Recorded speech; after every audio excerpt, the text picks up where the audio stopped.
Media మిత్రులందరూ నమస్కారం. ప్రభుత్వం కాంగ్రెస్ పార్టీ ఆనాడు అడ్డగోలుగా హామీలు ఇచ్చి ప్రజల్ని మభ్యపెట్టి అధికారంలోకి వచ్చి ఆ హామీలు నెరవేర్చడానికి చేతగాక అయోమయంలో పడి దాంట్లో నుంచి తప్పించుకోవడానికి ఒక ప్రయత్నం చేస్తూ ఓ ప్రజాపాలనని పేరు పెట్టుకొని ప్రజల్ని మోసం చేసే ప్రయత్నం చేస్తున్నారు. వాస్తవానికి మేము గతంలో ఏ పథకాలు అమలు చేసినా మేము ఇట్లా వచ్చి మాకు అప్లికేషన్లు ఇవ్వండి అని అడగలేదు, బ్రోకర్లను దళారులను పెట్టలేదు. నేరుగా అందరిని కూడా ఆన్లైన్ వాళ్ళని అప్లై చేసుకోమని చెప్పినాం. ఈ సేవలలో మీ సేవలలో ఎక్కడికక్కడ గ్రామాలలో అవి పెన్షన్లైనా ఇంకోటైనా ప్రత్యక్షంగా వాళ్ళ అకౌంట్లలోకి పోయేటట్టు చేసినాం. రైతు బంధు ఇస్తే కూడా చక్కగా వాళ్ళ అకౌంట్లోకి పంపినాం తప్ప ఉత్తమ్ కుమార్ రెడ్డినో వెంకరెడ్డినో జాన్ రెడ్డినో వచ్చి అప్లికేషన్ పెట్టుకోండి అని చెప్పలేదు. మేము ఆ అప్లికేషన్లలో కూడా పూర్తి అసంబద్ధంగా ఉన్నది. మొత్తం కౌలు రైతు అని పెట్టిండ్రు. కౌలు రైతును పట్టాదారు పాస్బుక్ నెంబర్ అడుగుతున్నారు.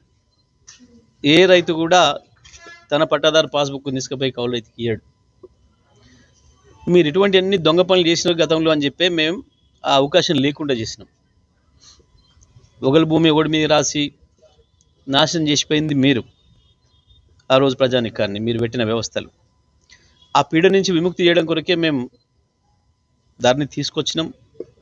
బ్రహ్మాండంగా రైతులకు రక్షణ కల్పించడం, వాళ్ళ భూమికి హక్కులు, రైతు తన సంతకం పెడితే తప్ప, తన ఏలి ముద్ర వేస్తే తప్ప ఇంకోటి ఎవడు కూడా దాంట్లో చేపెట్టడానికి కానీ పట్టాను మార్చడానికి కానీ అవకాశం లేకుండా చేసినాం మేము.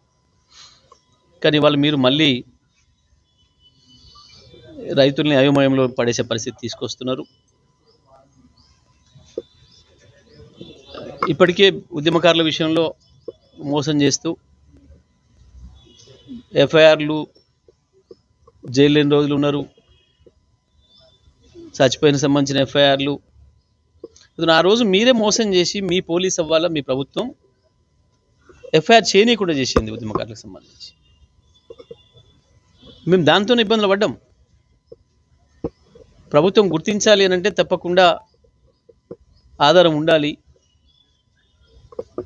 అనే ప్రయత్నం చేసినాం.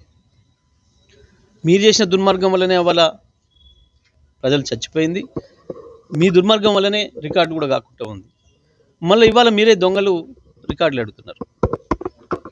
ప్రజల్లో స్పష్టంగా కనబడుతుంది, ఉద్యమకారులకు కూడా అది కనబడుతూ ఉంది. ఇప్పుడు ఇవాళ ఏం చేస్తుంది ప్రభుత్వం, మళ్ళీ మనం మోసం చేయడానికి ప్రయత్నం చేస్తుందన్న విషయాన్ని ఉద్యమకారులు కూడా అర్థం చేసుకుంటున్నారు వెంటనే. ఇక పరిపాలన చేయమని చేతికిస్తే తప్పించుకపోయి వాడోడు చేతగానోడు ఇంటి మీద రాళ్ళు పడుతున్నాయని చెప్పి ఇట్లా తప్పించుకొని పోయిన పద్ధతుల్లో చేతికిచ్చిన దాన్ని చేయడం చేతగాక ఈ పత్రాలు తీస్తాం, ఆ పత్రాలు తీస్తాం. ఒక్క పత్రానికే ఆగమాగమైనరు, తోక ముడిచిండ్రు. మీరు రాసుకున్న పత్రం మీకే అర్థం కాలే. ఒక మంత్రి ఒకటి, ఇంకొక మంత్రి ఇంకొకటి, నోటికి వచ్చిన పద్ధతుల్లో అది ఒక అసెంబ్లీ అని కూడా సోయి లేకుండా మాట్లాడినరు. ప్రజల ముందట పలసనైనరు.